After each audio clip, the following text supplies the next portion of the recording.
నమస్కారం. కేనైన్ న్యూస్కి స్వాగతం. కామారెడ్డి నియోజకవర్గంలోని జెడ్పీటీసీ, ఎంపీటీసీలను మాజీ ఎమ్మెల్యే గంప గోవర్ధన్ ఘనంగా సన్మానించారు. ఈ 5 సంవత్సరాల కాలంలో తాము చేపట్టిన పలు అభివృద్ధి కార్యక్రమాలను గుర్తు చేసుకున్నారు. ప్రజా సమస్యల పరిష్కారానికి కృషి చేస్తామని పేర్కొన్నారు. స్థానిక సంస్థల పాలక వర్గాల పదవీ కాలం ముగిసిన విషయం తెలిసిందే. ఇందులో భాగంగా కామారెడ్డి నియోజకవర్గంలోని జెడ్పీటీసీ, ఎంపీటీసీలను మాజీ ఎమ్మెల్యే గంప గోవర్ధన్ ఘనంగా సన్మానించారు. ఈ 5 సంవత్సరాల్లో తాము చేపట్టిన పలు అభివృద్ధి కార్యక్రమాలను గుర్తు చేసుకున్నారు. మాజీ ముఖ్యమంత్రి కేసీఆర్ నేతృత్వంలో గ్రామాలను అభివృద్ధి చేసుకోవడం జరిగిందన్నారు. ప్రభుత్వ సంక్షేమ పథకాలు ప్రజలకు చేరేలా కృషి చేశామన్నారు. ఇందుకు సహకరించిన అధికారులు ప్రజలకు కృతజ్ఞతలు తెలియజేశారు. ప్రజా సమస్యల పరిష్కారానికి అందరూ సహకరించాలని కోరారు.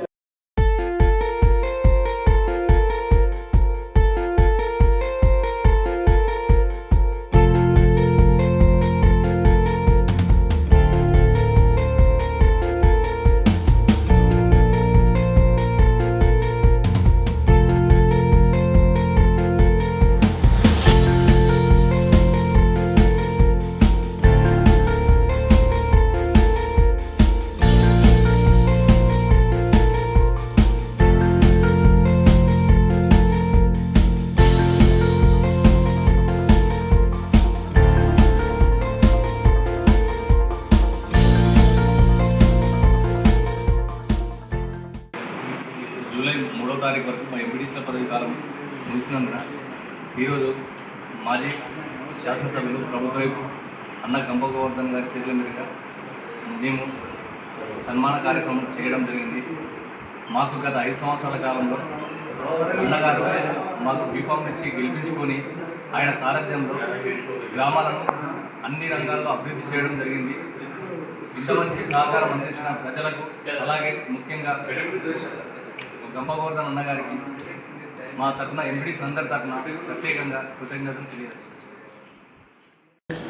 తాగునీటి సమస్యపై యాక్షన్ ప్లాన్ తయారు చేయాలని కలెక్టర్ ఆశీష్ సంగ్వాన్ అధికారులను ఆదేశించారు.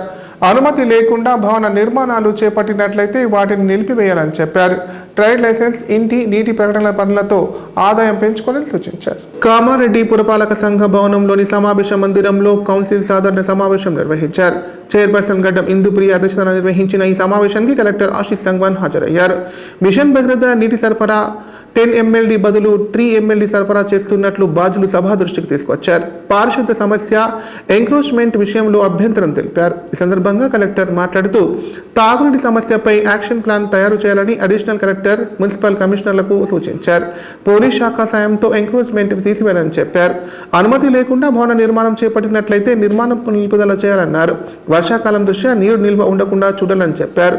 100% ఇంటింటికి చెత్త సేకరణ, రోడ్లకు ఇరువైపులా చెత్త కుప్పలు లేకుండా చూడాలన్నారు. ఒకవేళ రోడ్డుపైన చెత్త వేస్తే వారిపై చర్యలు తీసుకోవాలని చెప్పారు. ఏఎన్ఎం, ఆశా వర్కర్స్తో డ్రై డే ఫ్రైడే కార్యక్రమం చేపట్టాలన్నారు. కొత్తగా మొక్కలు నాటి ఇండ్లలో నాటేందుకు మొక్కలు సరఫరా చేయాలని చెప్పారు. కౌన్సిల్ సహకారంతో ఇంటి పన్ను, నీటి పన్ను, ట్రేడ్ లైసెన్స్, ప్రకటన పనులతో ఆదాయం పెంచుకోవాలని సూచించారు.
ప్రైవేటు విద్యా సంస్థల్లో విద్యార్థుల భద్రతను యాజమాన్యాలు గాలికి వదిలేస్తున్నాయి.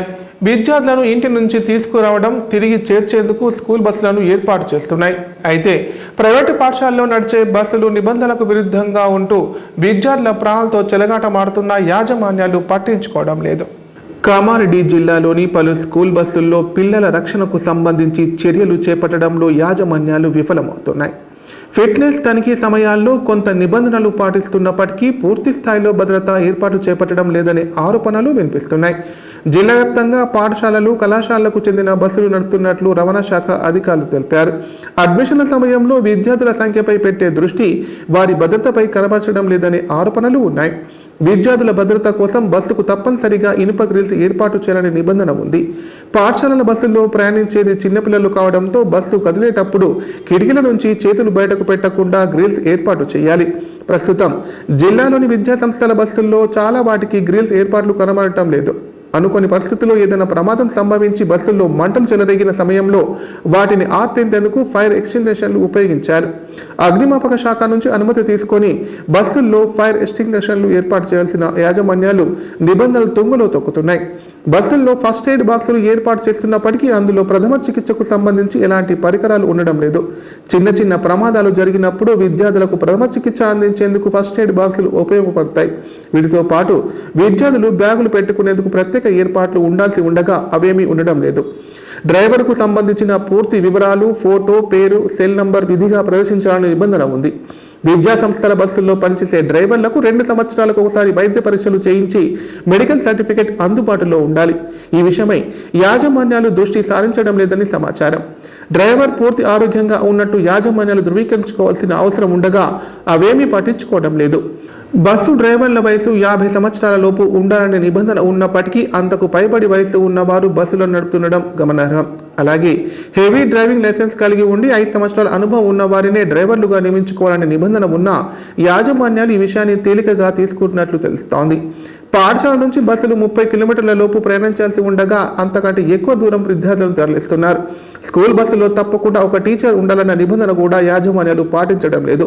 అలాగే పరిమితి మించి విద్యార్థులను వాహనాల్లో తరలిస్తున్నారు. తనిఖీల సమయంలో అధికారులు లైట్లు, హ్యాండ్ బ్రేక్, ఇన్సూరెన్స్, డ్రైవింగ్ లైసెన్సులు, బస్సు రంగు పరిశీలించి ఫిట్నెస్ సర్టిఫికెట్లు జారీ చేస్తున్నారు. రవాణా శాఖ అధికారులు విద్యా సంస్థల బస్సులపై పూర్తి స్థాయిలో దృష్టి సారించాలని విద్యార్థుల తల్లిదండ్రులు కోరుతున్నారు.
ఆసుపత్రుల్లో వైద్యులు సమయపాలన పాటించకపోతే శాఖాపరమైన చర్యలు తప్పవని నిజామాబాద్ జిల్లా కలెక్టర్ రాజీవ్ గాంధీ హనుమంతు అన్నారు.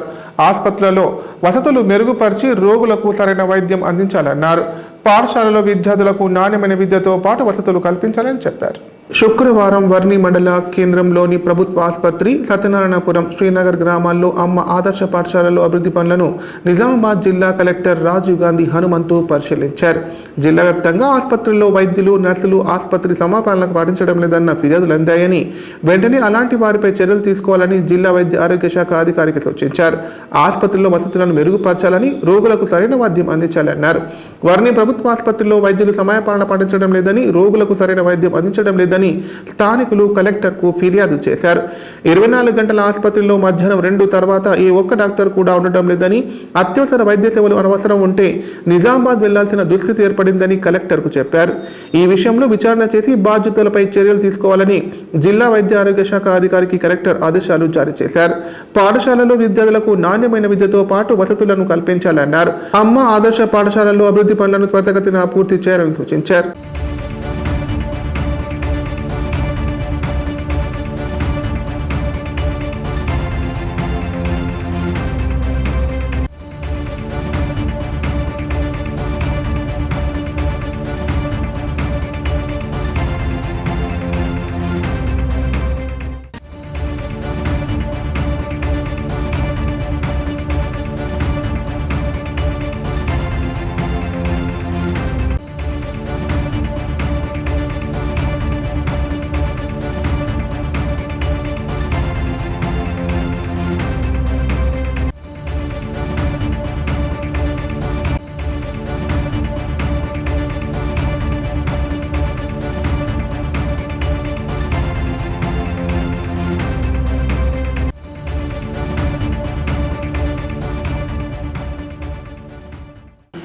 కామారెడ్డి పట్టణంలో వీధి కుక్కల బెడద తప్పడం లేదు.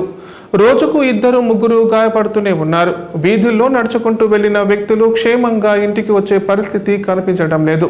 దీంతో జనం కుక్కల నుంచి తప్పించుకోవడం గగనమవుతోంది. కామారెడ్డి పట్టణంలో కుక్కల బెడదతో ప్రజలు నిత్యం నరకం అనుభవిస్తున్నారు. పట్టించుకోవాల్సిన అధికారులు నిర్లక్ష్యం వహించడంతోనే ఈ పరిస్థితి తలెత్తుతుందని స్థానికులు అంటున్నారు. పట్టణ శివార్లలో రోడ్ల పక్కనే కోళ్ల వ్యర్థాలు పడేస్తున్నారు. వాటిని తినేందుకు అలవాటు పడిన ఊర కుక్కలు, పిచ్చి కుక్కలు జనాలపై విజృంభిస్తున్నాయి. రోడ్ల వెంట వెళ్లే పాదాచారులు, ద్విచక్ర వాహనదారులపై విరుచుకుపడుతూ దాడులు చేస్తున్నాయి. ఈ ఘటనల్లో పలువురు గాయపడి ఆసుపత్రుల పాలవుతున్నారు. వీధి కుక్కల బెడదతో ఇప్పుడు పట్టణ ప్రజలు బెంబెలెత్తిపోతున్నారు. పట్టణంలోని పాత బస్టాండ్, 40, 47 తదితర వార్డులలో వీధి కుక్కలు చిన్నపిల్లలను, వృద్ధులను కరుస్తున్నాయి. కుక్కలు గుంపులుగా స్వైరవిహారం చేస్తూ చిన్న పెద్ద అని తేడా లేకుండా దాడి చేస్తున్నా సంబంధిత అధికారులు మాత్రం పట్టించుకోవడం లేదని ప్రజలు వాపోతున్నారు. వెంటనే కామారెడ్డి మున్సిపల్ అధికారులు స్పందించి చర్యలు చేపట్టాలని కోరుతున్నారు.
ఇప్పుడు ప్రకటనలు. గ్యాస్ట్రిక్ మరియు లివర్ సమస్యలతో బాధపడుతున్న వారు ఇప్పటి నుండి హైదరాబాద్ గాని నిజామాబాద్ గాని వెళ్లవలసిన అవసరం లేదు మరియు అప్పుడప్పుడు వచ్చే డాక్టర్ల కోసం ఎదురు చూసే అవసరం కూడా లేదు.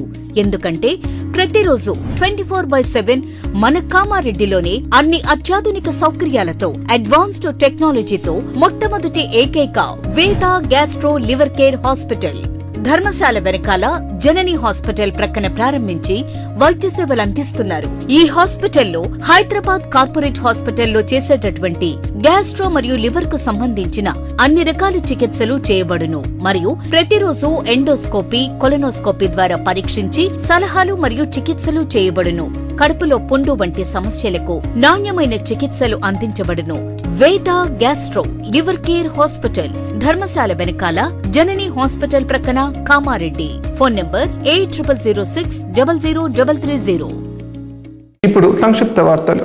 కామారెడ్డి జిల్లా కేంద్రంలోని శ్రీ వాసవి మాత ఆలయంలో ఆర్యవైశ్య సంఘం ఆధ్వర్యంలో సుమారు 200 మంది మహిళలు 108 కిలోల కుంకుమతో అమ్మవారికి కుంకుమార్చనలు చేశారు. వాసవి మాతకు ప్రత్యేక పూజలు నిర్వహించి నైవేద్యం సమర్పించారు. ఈ కార్యక్రమంలో మహిళలు, భక్తులు అధిక సంఖ్యలో పాల్గొన్నారు.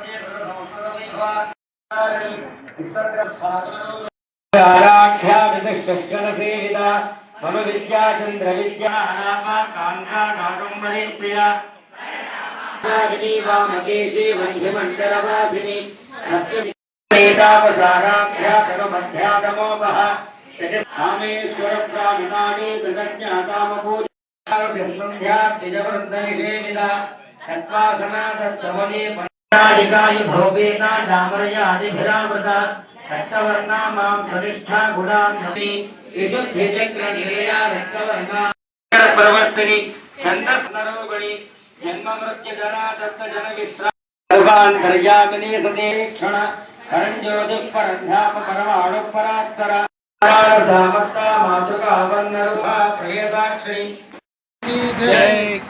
గత 2 సంవత్సరాల పూజలు నిర్వహించబడుతున్నాయి. ఈరోజు ఆషాఢ శుక్రవారం రోజున అమ్మవారికి దాదాపు 102 కేజీల కుంకుమార్చన జరుగుతుంది. దాదాపు 5 బ్రాహ్మణులతో కుంకుమార్చన జరుగుతుంది. మరియు ప్రధాన అర్చకులు కృష్ణమూర్తి శర్మ గారు మరియు మణిశర్మ గారితో ఈ కుంకుమార్చన 2 గంటల నుండి 2 గంటలన్నర వరకు జరుగుతుంది. ఈ యొక్క కుంకుమార్చనలో దాదాపు 350 మంది కుటుంబాలు కామారెడ్డిలో ఆర్యవైశ్యులు ఇందులో పాల్గొనడం జరిగింది. తదనంతరము దాదాపు 1000 మందికి అన్న ప్రసాదము జరుగుతుంది. మరియు ఈ యొక్క కార్యక్రమాలు గత 2 సంవత్సరాల నుండి మా యొక్క పట్టణాధ్యక్షులు మరియు సెక్రటరీ, కోశాధికారి మరియు కార్యవర్గ సభ్యులతో ఈ యొక్క కార్యక్రమాలు జయప్రదంగా జరుగుతుంది. ఈ యొక్క కార్యక్రమాలు అమ్మవారికి చేయడంతో చేయాలని, ఇంకా మునుముందు కూడా ఇలాంటి కార్యక్రమాలు చేసి మా అమ్మవారికి కృపకు మన ఆర్యవైశ్యులు పాటుపడాలని కోరుకుంటున్నాను. జై వాసవి, జై వాసవి. ఎస్ఎఫ్ఐ ఆధ్వర్యంలో కామారెడ్డి జిల్లా కలెక్టర్ కార్యాలయం ముందు ధర్నా చేపట్టారు. వెంటనే ఫీజు రియంబర్స్మెంట్ విడుదల చేయాలని డిమాండ్ చేశారు. లేకపోతే పెద్ద ఎత్తున అసెంబ్లీ ముట్టడిస్తామని హెచ్చరించారు. కామారెడ్డి జిల్లా కలెక్టరేట్ ముందు ఎస్ఎఫ్ఐ ఆధ్వర్యంలో ధర్నా నిర్వహించారు. సందర్భంగా వారు మాట్లాడారు. స్కాలర్షిప్ ఫీజు రియంబర్స్మెంట్ ఇవ్వకపోవడంతో విద్యార్థులు గత బీఆర్ఎస్ ప్రభుత్వాన్ని మార్చారని చెప్పారు. కాంగ్రెస్ పార్టీ అధికారంలోకి రాగానే ఫీజు రియంబర్స్మెంట్ వెంటనే చెల్లిస్తామని చెప్పి అధికారులకు వచ్చి 7 నెలలు గడుస్తున్నా విద్యార్థులకు ఫీజు రియంబర్స్మెంట్ ఇవ్వడం లేదన్నారు. దానివల్ల విద్యార్థులు ఆవేదన చెందుతున్నారని చెప్పారు. పై చదువులు చదివే విద్యార్థులు వారి సర్టిఫికేట్ కోసం వెళ్తే డబ్బులు కట్టాలని యాజమాన్యాలు చెప్పడం జరుగుతుందన్నారు. వెంటనే సీఎం రేవంత్ రెడ్డి పెండింగ్ లో ఉన్న ఫీజు రియంబర్స్మెంట్ విడుదల చేయాలని డిమాండ్ చేశారు. లేకపోతే అసెంబ్లీ ముట్టడిస్తామని హెచ్చరించారు. ఈ కార్యక్రమంలో ఎస్ఎఫ్ఐ విద్యార్థి సంఘాల నాయకులు, విద్యార్థులు పాల్గొన్నారు.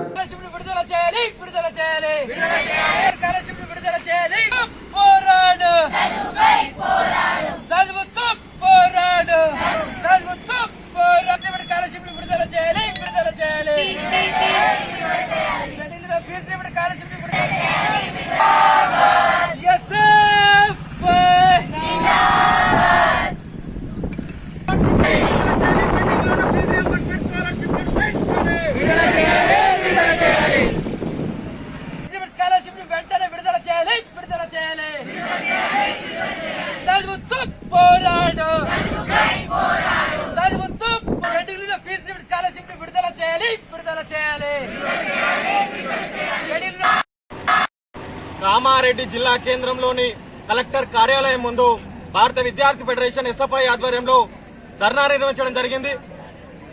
ముఖ్యంగా తెలంగాణ రాష్ట్ర వ్యాప్తంగా ఉన్నటువంటి విద్యార్థులు ఎవరైతే ఉన్నారో విద్యార్థులకు 8,000 కోట్లకు పైగా ఫీజు రియంబర్స్మెంట్ స్కాలర్షిప్లను ఇలా ప్రభుత్వం పెండింగ్ లో పెట్టింది. గత ప్రభుత్వం బీఆర్ఎస్ ప్రభుత్వం విద్యార్థుల స్కాలర్షిప్లు ఇవ్వడంలో పూర్తిగా నిర్లక్ష్యం వహించింది. కానీ కొత్త ప్రభుత్వమైన కాంగ్రెస్ ప్రభుత్వం వచ్చింది. 7-8 నెలలు గడుస్తూ ఉంది. గడుస్తున్నా గానీ స్కాలర్షిప్లు ఫీజు రియంబర్స్మెంట్ ఎందుకోసం విడుదల చేయలేకపోతుంది. స్కాలర్షిప్లు రాక ఫీజు రియంబర్స్మెంట్ రాక విద్యార్థులు తీవ్ర ఇబ్బందులకు గురవుతా ఉన్నారు. విద్యార్థులు ఇవాళ సర్టిఫికెట్ల కోసం పోతే కళాశాల యాజమాన్యాలు సర్టిఫికెట్లు విద్యార్థులకు ఇవ్వడం లేదు. మీరు ఫీజు కడితేనే స్కాలర్షిప్ లో వచ్చే ఫీజు కడితేనే మీకు ఇస్తామని చెప్పి చాలా క్లియర్ గా ఇలా యాజమాన్యాలు చెప్తున్నాయి. కావున వెంటనే విద్యార్థులను ఇబ్బందులకు గురి చేయకుండా ఫీజు రియంబర్స్మెంట్ స్కాలర్షిప్ విడుదల చేయాల్సిందిగా ఈ ప్రభుత్వాన్ని డిమాండ్ చేస్తున్నాం. ప్రభుత్వం విడుదల చేయకపోతే ఖచ్చితంగా SFI ఆధ్వర్యంలో అసెంబ్లీ ముట్టడి పిలుపునిస్తామని చెప్పేసి ఈ సందర్భంగా హెచ్చరిస్తా ఉన్నాం. SFI ఆధ్వర్యంలో కలెక్టరేట్ ముట్టడి కార్యాలయం ముట్టడించడం జరిగింది. అదేవిధంగా విద్యార్థులకు అనేక ఇబ్బందులు కలుగుతున్నాయి. ఎందుకంటే స్కాలర్షిప్ ఫీజు రియంబర్స్మెంట్ ఇవ్వకపోవడం వల్ల అనేక ఇబ్బందులు పడుతున్నారు. యూనివర్సిటీలలో స్కాలర్షిప్లు మెస్ ఛార్జీలు కానీ ఇంకా అనేక ఇబ్బందులు పడుతున్నారు. కాబట్టి తక్షణమే ఫీజు రియంబర్స్మెంట్ స్కాలర్షిప్లు విడుదల చేయాల్సిందిగా మేము SFIకి హెచ్చరిస్తున్నాము ప్రభుత్వాన్ని. లేదంటే విద్యార్థులు ఆత్మహత్యలు చేసుకుంటున్నారు. ఆ విద్యార్థుల ఆత్మహత్యల కారణం పూర్తి బాధ్యత ఈ ప్రభుత్వం వహించాల్సి వస్తుందనేసి మేము SFIగా చెప్తున్నాము. లేదంటే తక్షణమే విద్యార్థులకు పెండింగ్లో ఫీజు రియంబర్స్మెంట్ స్కాలర్షిప్లు విడుదల చేస్తే బాగుంటుందని SFIగా కోరుతున్నాం. చినుకు కురువనంటూ చిన్న బుచ్చుకుంది. వర్షానికి మధ్య విరామం భారీగా ఉండడంతో సాగునీటికి కటకట పరిస్థితులు ఏర్పడ్డాయి. దీనికి తోడు పంటలకు నేలకు తేమను ఇచ్చే వర్షాలు కురవకపోవడంతో భూగర్భ జల మట్టాలు పడిపోయాయి. నైరుతి రుతుపవనాలు దోబుచులాడుతున్నాయి. మృగశిర కార్తీక అంటే ముందే నైరుతి పలకరిస్తోందని వాతావరణ శాఖ చెప్పడంతో వానాకాలం సాగుపై రైతులు ఆశపడ్డారు. 2 రోజులు కురిసిన వర్షాలు ముఖం చాటేశాయి. ప్రధానంగా పంటలు సాగు చేసే రైతులు పూర్తిగా వర్షాకాలంపైనే ఆధారపడి ఉంటున్నారు. కొంతమంది నైరుతి రాకపై నమ్మకంతో పత్తి విత్తుకున్నారు. ఇప్పుడు వర్షాలు లేకపోవడంతో మొలకలు రాక దిగులు చెందుతున్నారు. మే నుంచి వాతావరణ శాఖ నైరుతి రుతుపవనాలు తెలుగు రాష్ట్రాలకు విస్తరిస్తున్నాయని చెబుతూ వస్తోంది. కానీ వాస్తవ పరిస్థితికి భిన్నంగా వర్షాలు లేక ఎండలు ఎక్కువగా ఉండడంతో రైతులు ఆందోళన చెందుతున్నారు. సాధారణంగా మృగశిర కార్తీలో కురిసిన వర్షానికి మెట్ట ప్రాంత రైతులు విత్తనాలు వేసుకుంటారు. ముఖ్యంగా పత్తి, పెసర, కంది, మినుము, మొక్కజొన్న, సోయా, పచ్చిరొట్ట పైర్ల విత్తనాలు విత్తుకోవడం చేస్తుంటారు. ఈసారి ఇప్పటి వరకు ఆ దిశగా పనులు సాగడం లేదు. గతేడాది జూన్ నుంచి ఈ ఏడాది మార్చి మధ్య 305 రోజులకు గాను కేవలం 66 రోజులు మాత్రమే వర్షాలు కురిశాయి. తక్కువ వర్షాలు, వాటి మధ్య భారీ అంతరంతో రాష్ట్రంలో క్షామ పరిస్థితులు తలెత్తాయని రాష్ట్ర అభివృద్ధి ప్రణాళిక సంస్థ తాజాగా గణాంకాలు వెల్లడిస్తున్నాయి. మృగశిర కార్తీ వెళ్లి 1 రోజులు గడుస్తున్నా వర్షాలు పడకపోవడంతో అన్నదాతలు వాన కోసం ఆకాశం వైపు ఆశగా ఎదురు చూస్తున్నారు.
వార్తలు ఇంతటితో సమాప్తం. తిరిగి ప్రసారమే వార్తల్లో మళ్ళీ కలుద్దాం. అంతా సెలవు. నమస్కారం. చూస్తూనే ఉండండి K9 ప్రతిక్షణం ప్రజాపక్షం.